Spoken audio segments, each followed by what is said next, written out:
lot of new members of the General Assembly are going to be joining and showing up and finding themselves with a whole lot on their plate. And that's an easy segue to financial issues. I don't want to bury you in bad news here, but I could. This is another potential to overuse the perfect storm analogy. The state's been kind of limping along. In an ordinary time, I've been doing this kind of stuff for more than 30 years.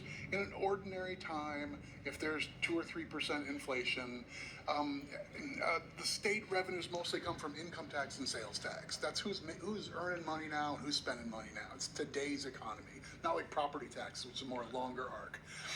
Generally speaking, in a relatively healthy economy, like a lot of indicators we have right now, you would expect sales tax and income tax revenues in Maryland to jump by 4, 5, even 6%.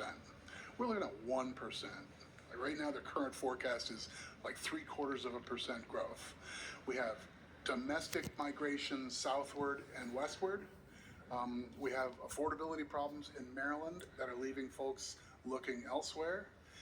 It's a combination of things happening, but our revenues are weak at a time when the state has made commitments on the spending side, most notably the blueprint for education. We're about halfway through a 10-year rollout on a big commitment to education that envisions a lot of state money and a sizable share of county money coming along with it. All of these things together, we also have some spending pressures on entitlement programs, particularly Medicaid, a couple of years down the road as a result of some federal changes on eligibility and administrative costs and so forth.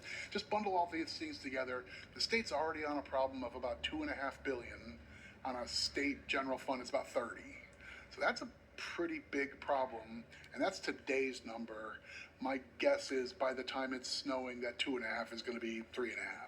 I figure they're working with a $4 billion problem for next year, and that'll be big enough that you just get right past the election. Congratulations, swear in brand new delegate, and here you go. This is, order of business number one is one of the biggest financial reckonings the state's had.